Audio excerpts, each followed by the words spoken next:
And a new rule for Dallas media, no more asking about Dak's contract. So we've seen it before.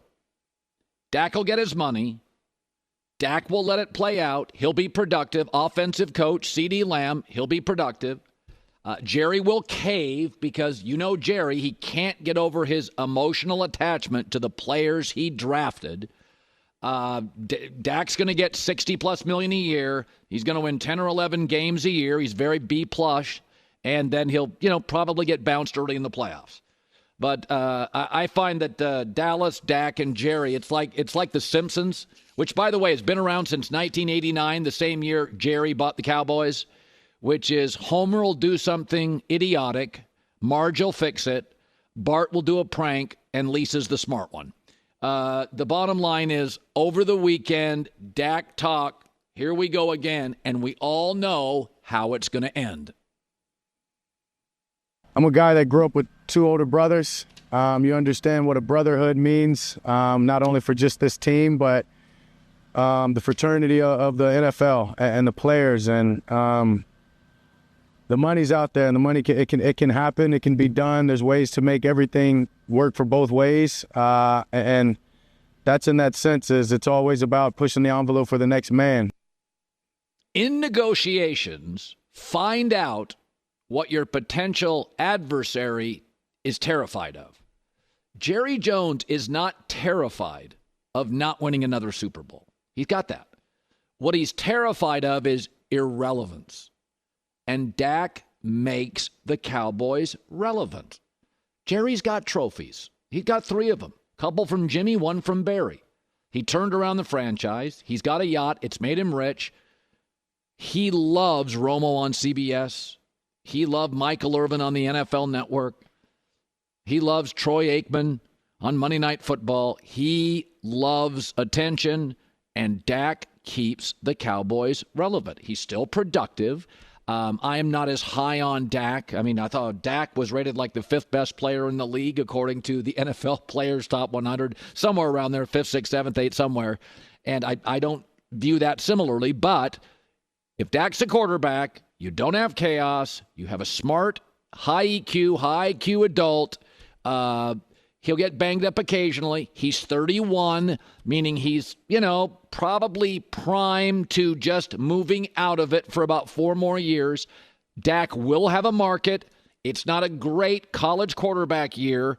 Teams like the Raiders, Seattle, maybe a New England, New York Giants, Dak will have a market, and Jerry is terrified of irrelevance, and you'll never be irrelevant, good or bad, win or lose, with Dak Prescott. He's now a brand. Not as big as the Cowboy brand, but he's a brand. Go back to Dak in this alleged robust market that you feel will be there. So it's actually a pretty decent quarterback draft, right? Carson Beck at the top of Georgia. That's the guarantee. I know you're lower than market on Quinn Ewers, but he is very good and promising, and he's considered a top 10 pick right now by a lot.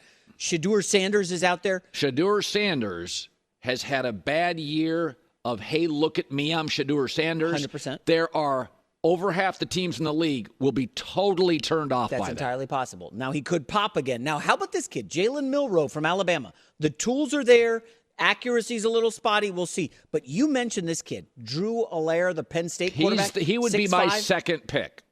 Wow. I mean, he's still got a lot to prove. There's only one college quarterback that everybody likes, the Georgia kid. Well, yes. But that being said, outside of like the 5 guys who could go top 10, Colin, if you're the Minnesota Vikings, you just saw them go like Sam Darnold as a bridge quarterback. Then nobody wants to pay a quarterback $50 million.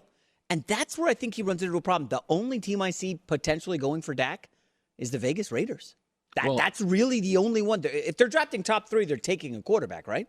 They're not paying $50 million. I think next year's quarterback draft, I think there's a lot of names. There is one that everybody likes. This year, there were 2 that everybody didn't like, 2 that everybody loved, Caleb and Jadon. There were 3 that everybody thought could hit, McCarthy, Michael Penix, Bo Nix. Yeah. So you had 5 where there was very little negativity. The kid at Penn State, raw. Colorado, a lot of ego. There is one quarterback in this class. And so if you're not at the very top, Carolina's in such a bad division, Cowboys or Giants in a better division. So Carolina could have the third pick. My take is they would probably go to the market. And that owner, David Tepper, does not want to start over again. He wants wins. And remember this, is that a Cowboy quarterback comes in well-known. What does Carolina have to do? Sell tickets. So Dak Prescott sells tickets in college basketball, NASCAR heaven, Charlotte. He sells tickets. I guess my issue is okay, so Dak's going to come in at $50 million. The Panthers already have garbage skill position players, right? They're one of the weakest skill positions. So, now you can't go spend because you're paying Dak all the money. It's a tough one. You're paying Dak $50 million, and there's going to be a lot of holes. He's going to get more than 50. He'll get 60 on the market. Now, remember, this year the cap went up $14 million more than people suspected it would. So $60 million will feel like a couple years ago, $55 or $50 million. But so that is something to think about. All this television revenue, all this gambling revenue is going to move the cap up. So 60 sounds crazy today, but it won't be in a year. 60 will be 50 in a year. All right. I'm just telling you, Dak is mature. If Dak wins 10 games this year, you're going to say he's won 12, 12, 12, and 10, mature. And who isn't going to like that that's in chaos at quarterback? I mean, again, Dak what is if Sam Darnold wins 10 games with the Vikings? By the way, ask yourself this. If when my dad passed, I learned a little bit about wills and when parents hand, the money out, if they have any and they pass, they're not necessarily always handing it out to the smartest kid or the nicest kid. They're giving it to the most mature kid who can handle dealing with the will, the executor of the will. The parents look at who's the grown-up of the kids, who can handle it emotionally. Dak may be the best quarterback in the league at the podium since Brady retired. And he was probably number 2 to Brady forever. He puts out fires. He says the right stuff. David Tepper in Carolina is not going to roll the dice on a college kid when he's losing season ticket holders because they can't win games. He's going to go get that really popular national name Dak from the Cowboys. And you don't think the Giants would be interested? You think they want to go back to the draft and do another 5 years with a Daniel Jones knockoff? Brian Daboll's going to say, I can win 14 games with Dak. He'll be 31, 32 at the time. By the way, Riley Leonard, the Notre Dame quarterback who was at Duke, he is supposedly in the Daniel Jones mold. So you can have, discount Daniel Jones in the draft. Timing is everything. It's an average to weak quarterback class, and who's quarterback 2 on the market? Well, I'd say timing and price point.